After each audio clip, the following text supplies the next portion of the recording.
Hello and welcome to Talk a Good Game. It's just finished. Burnley 1, West Ham 1. 10-men West Ham for the best part of the game. We're here to discuss the action and the highlights as they happened.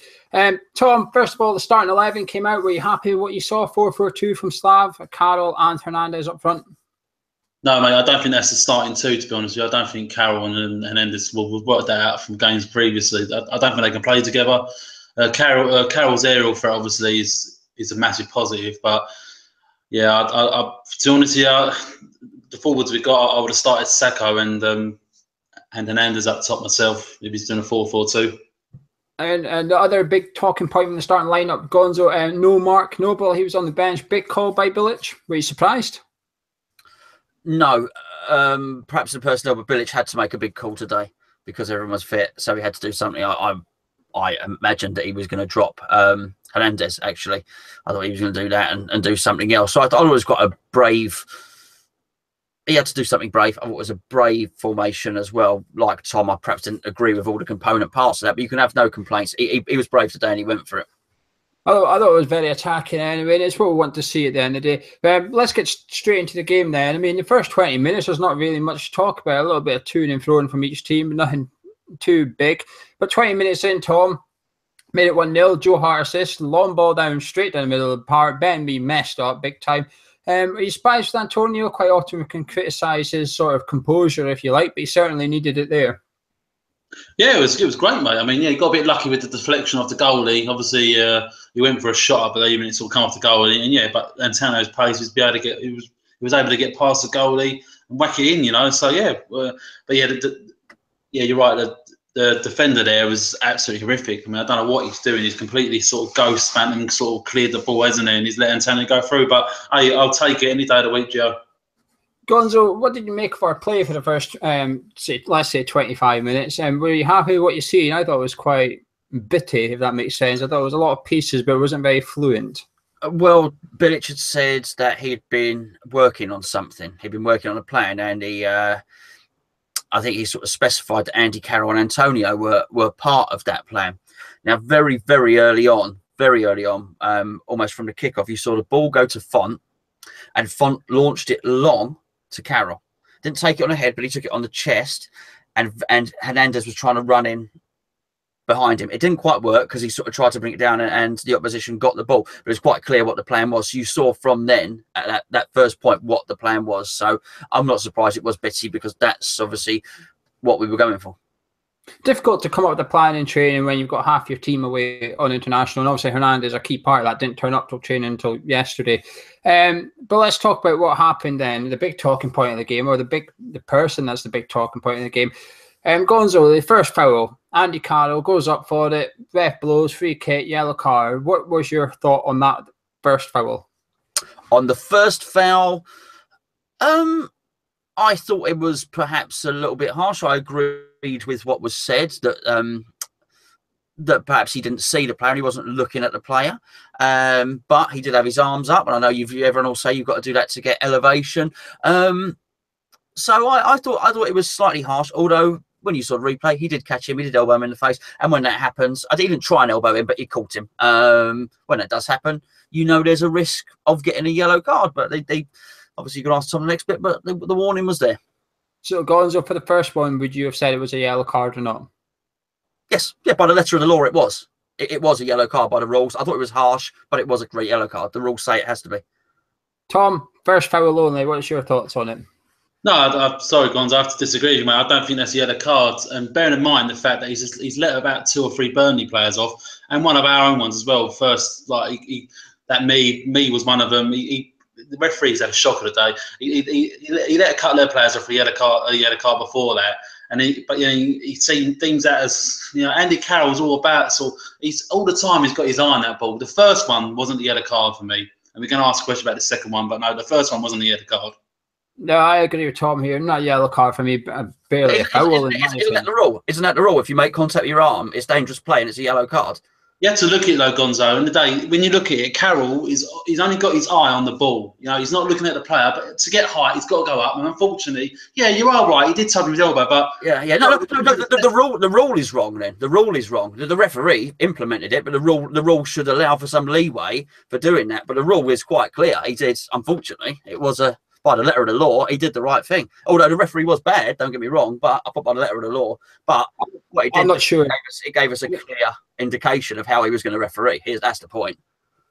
Well, I'm not sure he does give a clear indication there. He gave a clearer indication before that when Andy Carroll got an elbow in the back of his head. Prior to that, and it wasn't even a free kick, it was play on, and then Chiati came over the top of someone and won a header, and he gave that as a free kick. Very inconsistent. It was all aerial battles as well. We can talk about Ben Mee later. Chiati did a foul earlier as well, which could have been a yellow card, but he didn't give it. So he was letting everything go, and all of a sudden, he whips out of a yellow card for what is barely a foul. It's a man's game. It's a physical game. There's a letter of the law if you make contact with your elbow, yellow card. I'm not sure it is, to be honest. Is it dangerous play? No, because there's no intent there. There's nothing. It's simply he's going up for a header, and he happens to catch him on the arm with his elbow. Sorry. But that happens all the time, whether it's from corners, whether it's just everything. There's always going to be contact with arms between players, always. But the second one, Gonzo, I think this one's a little bit more closed book. I think we're all going to agree on this one. This is stupid by Andy Carroll. Well, yeah, because the referee has shown. He's just shown. He's given you the example. I mean, there has to be some sort of in-game intelligence when you play football. Sometimes, I bet they sit in the dressing room sometimes and the manager say, look, we don't know how the referee's going to referee this game. Well, by that point, we know exactly what the referee would do if you jumped up like that. Granted, I know what you're saying. There might have been some inconsistency beforehand, but 50 seconds earlier, he had a prime example of exactly what was going to happen. And I actually thought he went up at the second one with a bit of temper. I think he was actually so pissed off with what the referee did in the first one. He felt so aggrieved, so hard done by, that actually went almost, not. I don't think he tried to take the guy out, but he jumped very physically and almost to prove to the referee, look, I can jump, I can do it legally. This is what I'm supposed to do. But it was utter stupidity. Tom, what about the second one? I take it your thoughts are slightly different compared to the first one. I think I'm going to agree with you on this one, though. Yeah, I mean, he's obviously paid off for the first, as Gonzo said, for the first one. But you don't go doing that 1 minute 40 seconds after the first one. You just there's a few things here, 2 or 3 things. Obviously, the first one being that Andy Carroll's moron for actually doing it for that reason. The second thing I noticed as well was Reed's inability to captain. He wasn't in Andy Carroll's ear saying to him, which is where Mark Noble would have been. He would have said to him, like, you know, you can't do this. I mean, you've got to calm down, calm yourself down, but what is Carroll doing for that? I mean, he's just been booked for that, and you could actually argue though, Gio, it could be a straight red, that second one. You could argue, so does it weigh itself up 2 yellows? You can argue it's a straight red. It was absolutely, when you looked at the replay, it was horrific, to be honest with you. He meant that, and was he angry with the first decision? He's just an idiot. He's a moron. Yeah, I think the second one is a straight red, actually. He's got zero intent of going for the ball. Although he's looking at it, I think he knows exactly where the player is, and he's only got one thing in his mind, and that is, I'm going to smash into you ASAP. I think he maybe thinks because he's had a booking, the ref will not have the bottle to give him a second yellow one so quickly, so he'll make his mark on the defender. And he's got him massively wrong. Like you said, 1 minute 40 seconds, ridiculous. But as you know, I spoke to you earlier, Tom, that this is where Winston Reid as a captain falls down for me. He ran 30 yards up to bark at the referee about the first yellow card. Instead, he should have been running up to get Andy Carroll out of there and saying to him, you chill, calm the hell down, get your head back in the game. But he doesn't. And that's where the lack of leadership from Reid comes in, where Mark Noble could have done it. And if you're going to say Mark Noble wouldn't have done it, go back and watch Newcastle away when Hernandez does a foul on a yellow card. He does a foul. Mark Noble straight away goes to the referee because there's a long walk to get to Hernandez. Speaks to the referee the whole way up, then he takes Hernandez to the side and has a word with him as I say, look, no more fouls, do not make any more tackles, you're the striker, you don't need to be making tackles. If you can get away with it in the final third by just standing there and just not doing anything when you're on a booking.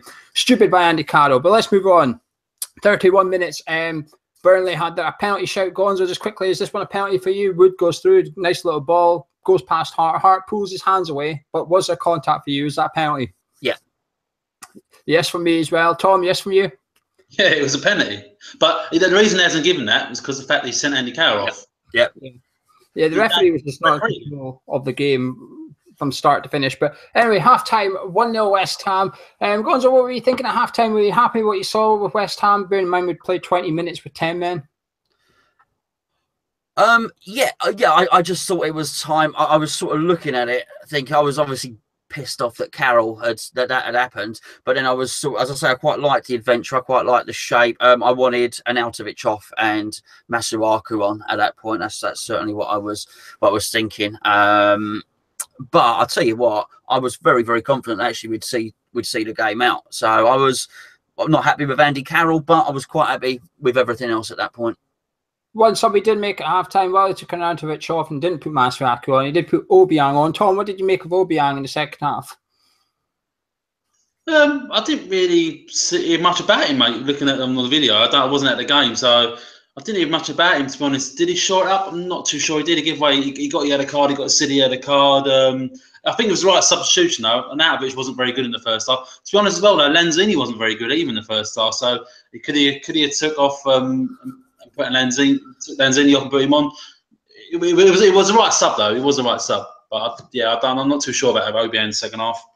Yeah, I think so as well. I think it's harsh to judge. I've seen a lot of people say Arnautovic played poor. I think you have to bear in mind he's played 20 minutes with 10 men. It's not his sort of game style to be defending, if you like. And also, he had Craswell behind him, who I thought kept booting it long today every time he got the ball, and he wasn't really giving it to Arnautovic's feet. I think Arnautovic gets a pass from me for this one a little bit. So sort of, well, we'll judge you on the next game type thing.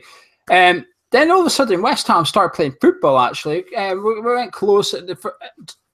Hernandez, nice little ball into Lanzini, put him down the edge of the 18-yarder, whipped it across the face of goal, just a little bit too fast for Antonio to get into the back post. And then we saw some champagne football in the 56th minute. Tom, is this the best you've seen from us this season, arguably? I mean, there was a nice passing move, quite a few players involved. Antonio, it was a decent save by Pope at the end. He could have done better, arguably, but we were playing nice football. It was, mate. I mean, and I actually messaged you on the group chat and said it was Barcelona-esque. It was one-touch football all the way to the thing. And the only thing missing was the fact that Antonio should have put his laces through it across the goalie. But unfortunately, he sort of hit it into the ground, I believe. And he sort of bobbled up and the goalie sort of made a good save for a corner. But, yeah, the only thing missing from that was the finish. And apart from that, it was beautiful. It really was good. 10 men as well. Well, we haven't saw the post since our 1-0 win over Hull City last year, but decided to come back into action for us as Goodmanson, however you say his name, hit the post and hit Joe Hart's back and almost went back into the goal. Then in the 73rd minute, Gonzo Hernandez went off for Diafasako. Once again, he's shaking his head, no, whatever. He's not happy going off. What's your thoughts on this sub? Was it the right sub, and what do you make of Hernandez's reaction? It's not the first time. Well, I think when you're down to 10 men, you've got to sort of muck in and accept what the manager wants you to do. So I wasn't delighted with that. However, I'm pleased he's disappointed to go off. He doesn't have to do it quite as publicly, shaking his head. I was slightly disappointed with that, I've got to say.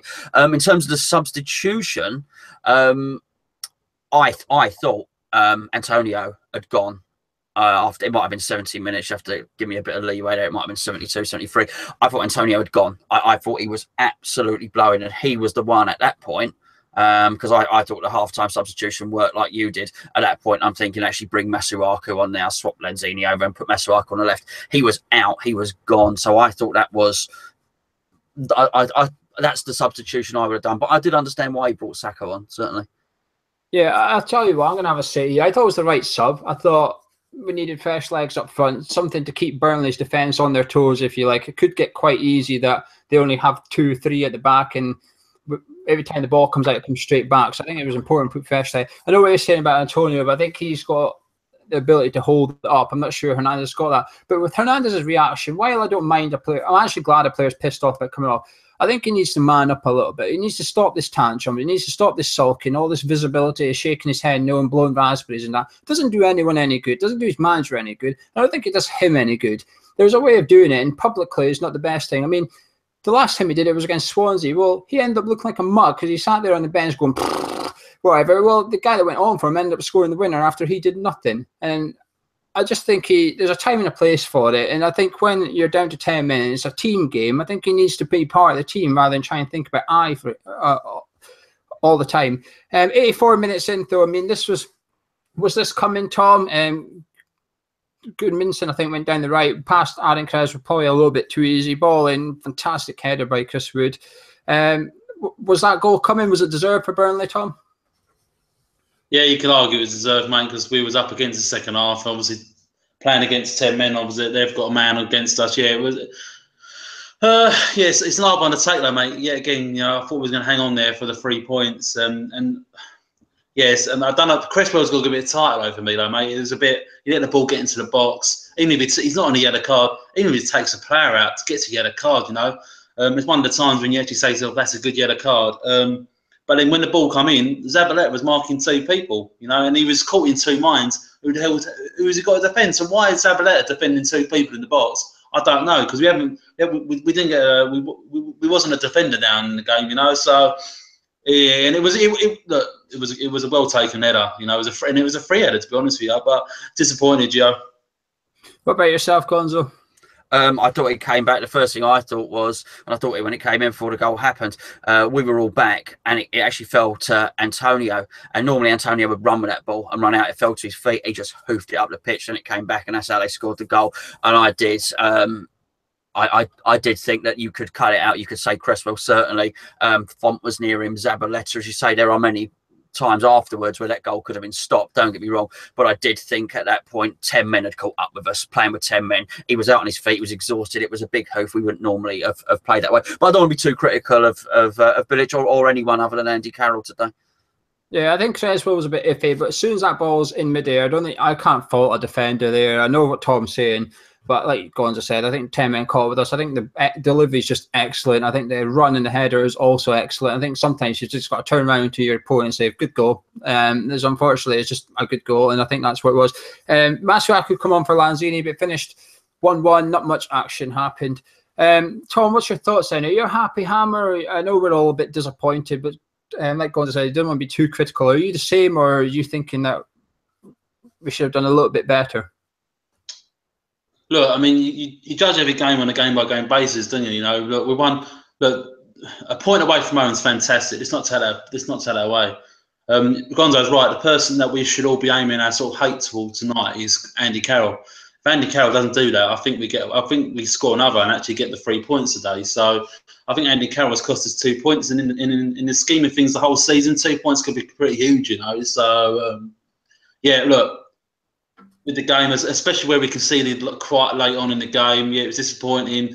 Is it 2 points dropped and 1 point gain? I'm struggling to sort of get my head between the two, Joe, because of the game, you know, and the way it panned out. I'm going to say it was a good point, but yeah, and I think the reason that we actually didn't get all 3 points is down to Andy Carroll, even though we was winning for most of the game. Gonzo, what about yourself? What are your thoughts overall? Well, we've discussed the negatives, and I think there is a positive to come out of it. And I think the positive has been shown by that champagne Brazilian football that you two fellas spoke about earlier when you spoke to Tom. I think we've been shown a way. I think we've been shown a way when we don't concentrate and focus on launching it long to Andy Carroll. I think that actually we do have some players. I was very, very encouraged by this sort of interplay between Obiang, Lanzini, Hernandez and Antonio at points, and I counted 3 such attacks. There were 3 attacks when we looked really, really good. And I think if that's how we play, and with Carroll out the way for a game or whatever, I think it gives us an opportunity to play in that way. And I think with Slav's system, I think with some slight tweaks, there is some promise. And I'm actually quite looking forward to some of the next games. So it's not all negative. It's not all negative from today. It could be worse. No, I'm going to say in a minute, I've got a few positives as well. Tom, is there any positives you'd like to bring up? We'll give yourself a chance to throw some in. No, I mean, look, yeah, I mean, look, to get a point when you're away from home, when you're down to 10 men for like, what, 65 minutes of the game, it's a huge positive, you know. It does make it a bit easier for Bilic next game, actually. And I think next game is actually a must win, because obviously, you won't have Andy Carroll for selection. So it actually make it easier. And we might actually, as Gonzo said, we might actually get a lot of that football played with the one touch, which it was brilliant, you know, to watch when we're down to 10 men. Yeah, so there was a lot. Yeah, there's a positive to take away. But yeah, that's it, Joe. Yeah. I'm a bit disappointed we only got a point. I did think when we did the preview, if you watched it, you'll know that I didn't really rate Burnley that much, despite them being in 6th. I didn't rate their home form. I don't think they offered much threat today, actually. Even when we were down to 10 men, I didn't feel like we were waiting. Like when it went 1-1, I was quite confident it was going to finish 1-1. I didn't think they were going to keep piling at us. I have to say the defence has been fantastic again today. I thought the defence stood up really well. People say we can't play a back 4, including myself. We've done it 2 games now. Yes, we conceded today. However, I thought Cresswell was a bit iffy. I thought Reed and Font, that partnership is really blooming now. Them two are fantastic. They work really well together. They're never that far apart. They've stopped this rushing out from defence. Sometimes one of them can get a rush of blood to the head and come pinging out of defence, leave a gap. They've stopped that now. Don't know who's done it, but someone's made them stop that, and it's brilliant. Zabaleta is just utter class. How he keeps his calm, I don't know. That every game, someone will do a really late tackle on him. I expect him to get up and deck him. He did it at the end there. Someone flew into him and completely floored him off the pitch. He just lay there laughing, going, "What are you doing?" Surprised by that. But the other positive is you two talked about Andy Carroll. I'm not going to mention that. I agree with you, but no Mark Noble, it worked. I think I've been a big advocate for Lanzini in centre midfield. I thought he was inconsistent throughout the 90 minutes, but there's definitely something there. I'm not sure Kiai is the right partner for him, but I would like to see Obiang alongside Lanzini. Yeah. I think that partnership in midfield could work. Tom, you're wanting to say something? Well, the only thing I noticed today, though, I mean, you talk about positives, yeah, but the only negative I noticed, when Mark Noble doesn't play, leadership-wise, Winston Reid shouldn't be captain. I'm sorry. He's not good. He's not good enough. And for me today, the captain should have been Zabaleta. He hasn't been with the team a great deal of time. He's only been with us for a few months, but I think Zabaleta would have done a much better job than Winston Reid today, to be honest. Yeah, before I get these two final thoughts and their man matches, get thinking. Coming up this next following week, we have a shirt to give away, and it's not just any shirt. It's a shirt that's been signed by Mr. Manuel Lanzini himself. There you go. We'll be telling you how you can get your hands on that, but what you will have to do is be subscribed to the channel, so make sure you subscribe. If you enjoyed the video so far, drop a like on it. We've got a couple of questions for you viewers as well, so don't go anywhere. But Gonzo, what's your final thoughts on it? Don't give me a man of match yet, but just wrap it all up. Any positives, any negatives, final thoughts? No, we've just watched it. Andy Carroll was the big negative. Very brave from Slav, I thought. Otherwise, win a bust. I thought it was going to be quite telling what he did today. He had to drop somebody, and it was with all the players back. He's the one that said, "I've got most of my players back." Well, this is it. Now we will see how you want to play. He even said it in the week. I've been wanting to play a system. I haven't been able to play it. Okay, now we see. So, and you know, he gets credit. I've criticised him enough. He gets credit from me on that one. It's I would have liked to win. We almost did it. Just quickly, Tom, a lot of people have been asking, has Bilic lost the players, etc. Myself and Gonzo spoke about it. Every time we have a cup of tea, we get asked if we don't speak about it. What's your opinion on this, Tom? Going by what you've just seen at Turf Moor, do you think the changing room are still with Slav or not? Yeah, I do think they're with him, Gio. It's a difficult one, isn't it? You know, I do think they're with him. I mean, he had a fully, he had a fully fit team to pick from today, and I think 4-4-2 is our formation. But I don't think Carroll and Hernandez up top is the two. But that only leaves Sacco. Unfortunately, it only leaves Sacco and Hernandez, and a lot of people don't like Sacco. A lot of people do like Sacco. But who else have we got? I mean, we're pretty short. If you want to play a two up top, yeah. Bilic really hasn't got. He's picking between the best of two evils, and you know he's got. You know, he puts Carroll up there. It's not going to work so well with Hernandez, but if he puts Sacco, he's going to sort of, you know, a lot of fans are going to sort of say, "What the hell are you doing?" So yeah, again, it comes down to sort of like who we brought and things. But is that down to Bilic? Is that down to the club? Who knows? Well, almost man of the match time, and we want your opinions as well. So let us know what you think of the game so far. Is it a point gained or is it 2 points dropped? And we've got Brighton up next, so you could argue if we get 4 from these two games, the point would be good at the end of the day. And also let us know your man of the match below. Well, it finished 1-1 at Turf Moor. Karen was the second popular, I'm trying to get something out here. She was second least disliked Brady for 90 minutes of football anyway. But Gonzo, who was your man of the match today? Well, it's a long-winded answer because first off, I was thinking, right, this is going to go to Winston Reid or Font and Zabaleta as well. And then I think Obiang threw a bit of a spanner in the works for me because I thought he came on, and even though in the second half he was on, I thought he almost changed the game and changed the way we played. And then once we conceded a goal, I thought, should I give it to a defender? But I'm still going to. And just for, funny enough, linking what you said, and I didn't speak to you in the group chat beforehand, but for his leadership qualities and for his drive and for his will to win, I probably will give it to Zabaleta. Tom, man of match. I'm going to go defender as well. Yeah, Zaba's a good call, but no, Joe Fonte for me. He was fantastic again today. He's really, really good. Fonte. It's typical between Fonte and Zaba, but no, I'm going to go Fonte. I agree with one of you, but before that, I think Joe Hart was fantastic today. I think he made a few good saves, but not only that, he got clattered a couple of times, and he still came from crosses after that. A lot of keepers would have went in their shell and stayed on the line after getting hit hard a couple of times. He played really well today, Joe Hart. I think he killed the game at times. Took a while for kicking it and stuff when he needed to. He was very good. But I'm agreeing with Tom. Fonte for me, I think. I looked up his stats at half time, and his stats for just the first half were unbelievable. His interceptions, his block, he's been really, really good this last few games. But anyway, you guys at home, drop a like on the video if you enjoyed it. Subscribe if you're new around here. Keep your eyes on next week because we'll have all our Brighton stuff coming out, as well as how to win the Lanzini shirt. And let us know in the comments below what you thought. But thank you very much for joining. It was 1-1 at Turf Moor, and we'll be back for Brighton.